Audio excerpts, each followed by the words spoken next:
Leitura do livro do Desassossego de Fernando Pessoa. Pensaste já, ó outra, quão invisíveis somos uns para os outros? Meditaste já enquanto nos desconhecemos? Vemo-nos e não nos vemos. Ouvimo-nos, a cada um escuta apenas uma voz que está dentro de si. As palavras dos outros são erros de nosso ouvir, naufrágios do nosso entender. Com que confiança cremos que o nosso sentido das palavras dos outros sabem-nos a morte, volúpias que outros põem em palavras? Lemos volúpia e vida no que outros deixam cair dos lábios sem intenção de dar sentido profundo. A voz dos regatos que interpretas, pura explicadora, a voz das árvores onde pomos sentido no meu murmúrio, meu amor ignoto, quanto tudo isso é nós, e fantasias tudo de cinza que se escoa pelas grades da nossa cela. Visto que talvez nem tudo seja falso, que nada, ó meu amor, nos cures do prazer, quase espasmo de mentir. Requinte último, perversão máxima. A mentira absurda tem todo o encanto do perverso, com o último e maior encanto de ser inocente. A perversão de propósito inocente, quem exercerá, ó requinte máximo disto? A perversão que nem aspira a dar-nos gozo, que nem tem a fúria de nos causar dor, que cai para o chão entre o prazer e a dor, inútil e absurda como um brinquedo mal feito, com que um adulto quisesse divertir-se. Não conheces, ó deliciosa, o prazer de comprar coisas que não são precisas? Sabes o sabor aos caminhos, que se os tomássemos esquecidos, era por erro que o tomaríamos. Que ato humano tem uma cor tão bela como os atos espúrios, que mentem a sua própria natureza e desmentem os que lhes é a intenção. A sublimidade de dispersar uma vida que podia ser útil, de nunca executar uma obra que por força seria bela, de abandonar a maior caminho da estrada certa da vitória.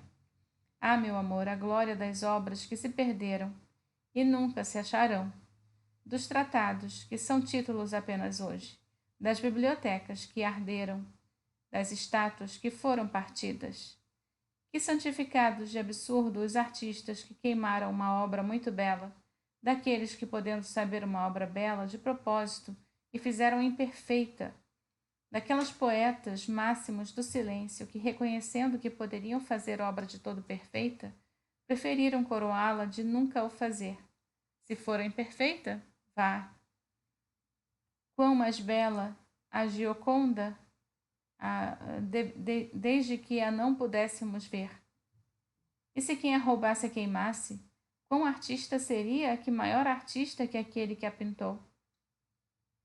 Em 1911, a obra-prima de Leonardo da Vinci foi roubada por Vincenzo Perugia, empregado do Louvre, e ficou desaparecida por 2 anos, até que o ladrão tentou vender o quadro para a Galeria degli Uffizi em Florença. A Mona Lisa, então, quase que não nos ficou conhecida. Por que é bela a arte? Porque é inútil. Porque é feita a vida, é feia a vida. Porque é toda fins e propósitos e intenções, todos os seus caminhos são para ir de um ponto a outro. Que nos dera o caminho feito de um lugar de onde ninguém parte para um lugar para onde ninguém vai? Quem desse a sua vida a construir uma estrada começada no meio de um campo e indo ter ao meio de um outro, que prolongada seria útil, mas que ficou sublimemente só no meio de uma estrada?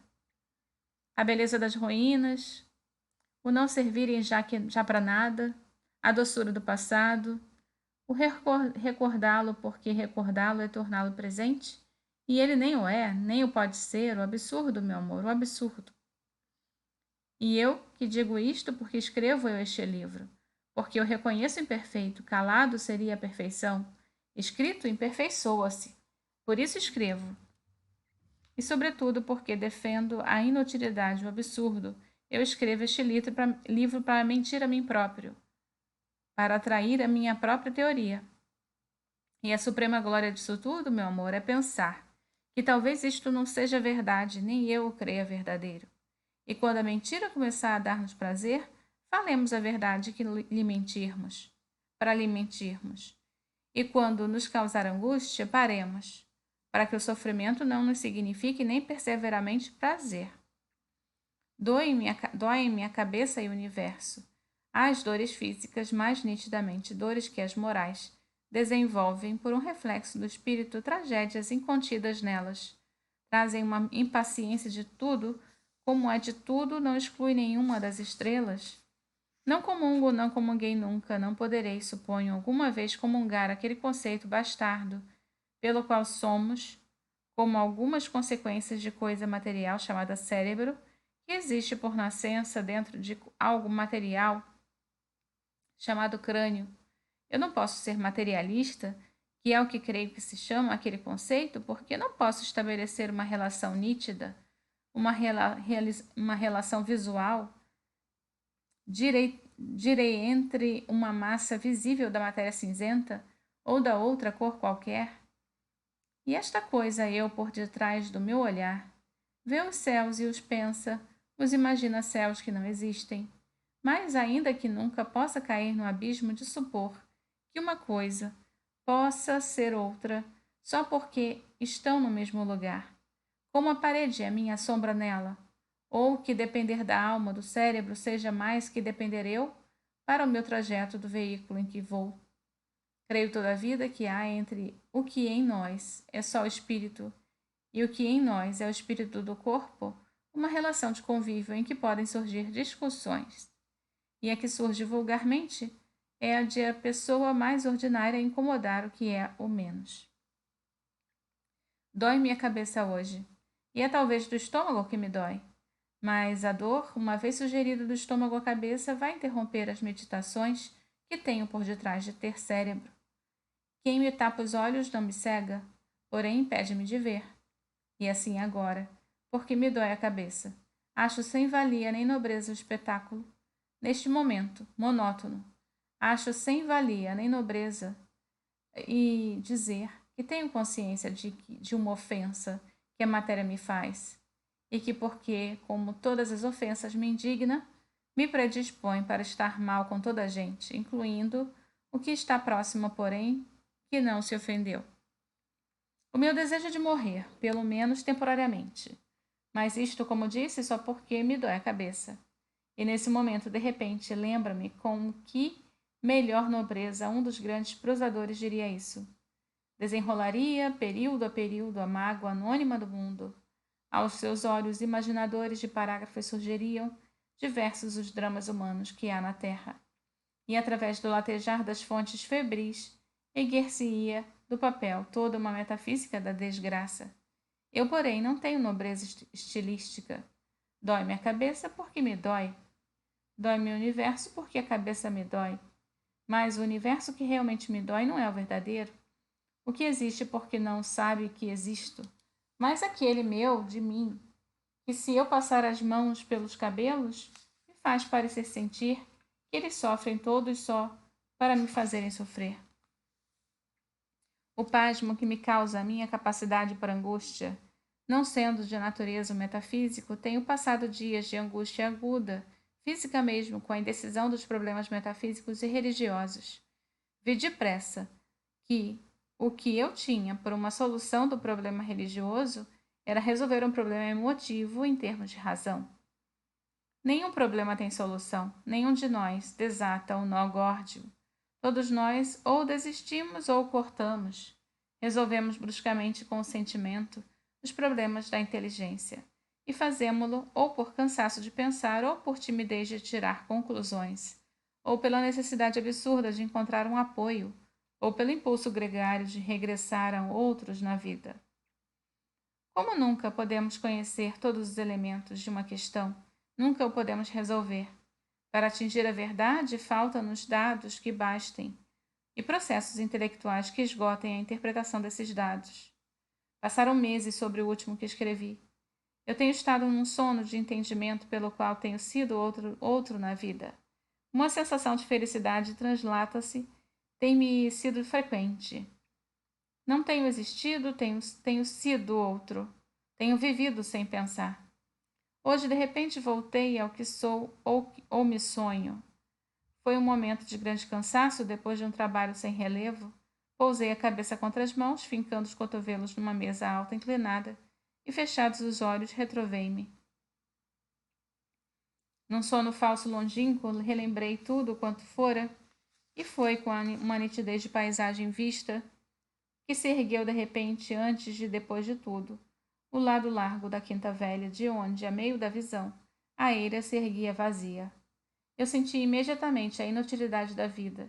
Ver, sentir, lembrar, esquecer, tudo isso se me confundiu numa vaga dor nos cotovelos, com um murmúrio incerto da rua próxima e os pequenos ruídos do trabalho sossegado do escritório quedo. Quando, depostas as mãos sobre a mesa ao alto, lancei sobre o que lá havia o olhar que deveria ser de um cansaço, cheio de mundos mortos. A primeira coisa que eu vi, com ver, foi uma mosca varejeira, aquele vago zumbido que não era do escritório, poisada em cima do tinteiro. Contemplei-a no fundo do abismo, anônimo e desperto. Ela tinha tons verdes e azul preto e era lustrosa de um nojo que não era feio, uma vida, né? Quem sabe para que forças supremas, deuses ou demônios da verdade, em cuja sombra erramos, não serei senão a mosca lustrosa que pôs em um momento distante diante deles. Reparo fácil, observação já feita. Filosofia sem pensamento. Talvez, mas eu não pensei, eu senti.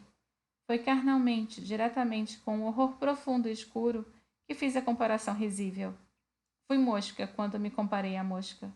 Senti-me mosca quando supus que me o senti. E senti-me uma alma mosca? Dormi-me mosca, senti-me fechado, mosca.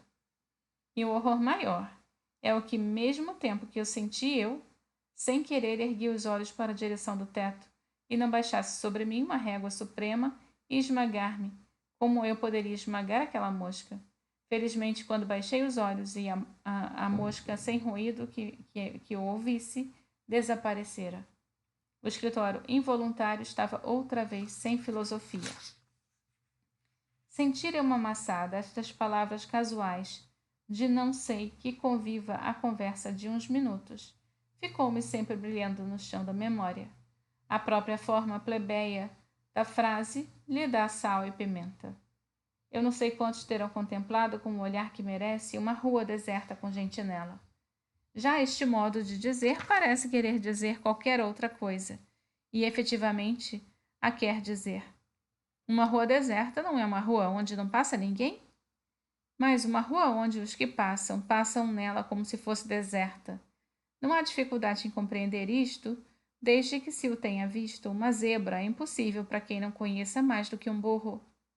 As sensações ajustam-se dentro de nós a certos graus e tipos de compreensão delas.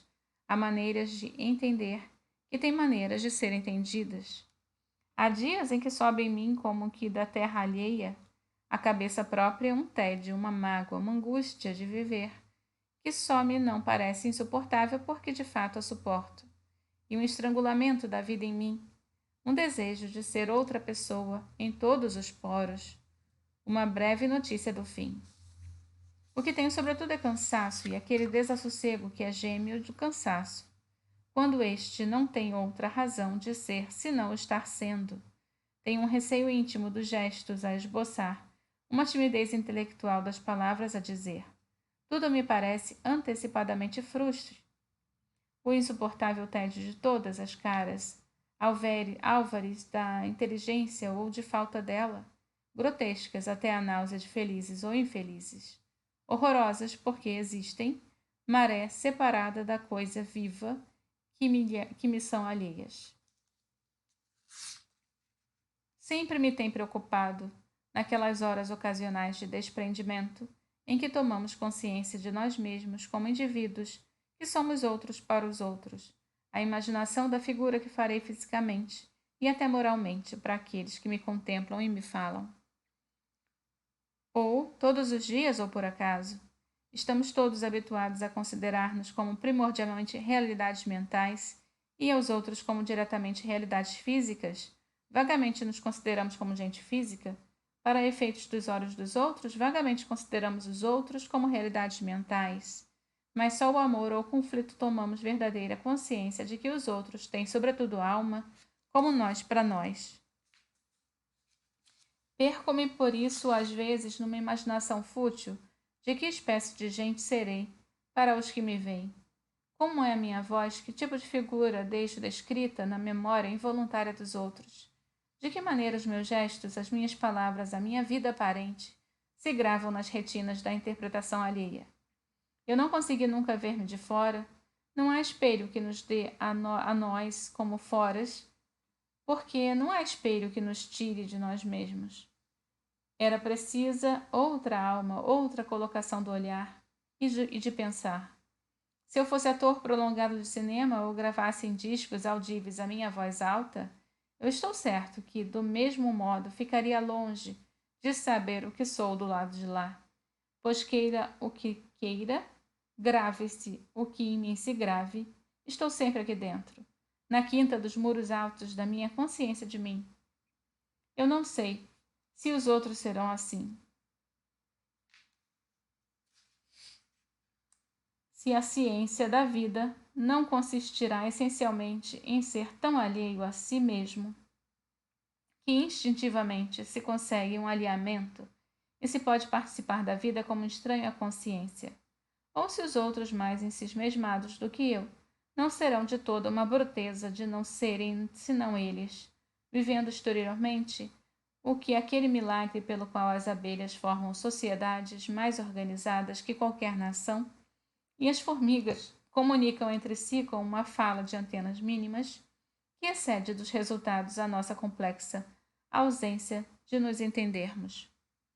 A geografia da consciência da realidade é de uma grande complexidade complexidade de costas, acidentadíssima de montanhas e de lagos, e tudo me parece cimendito demais, uma espécie de mapa do país do Tundra, ou das viagens de Gulliver, brincadeira da exatidão escrita num livro irônico ou fantasias para um gáudio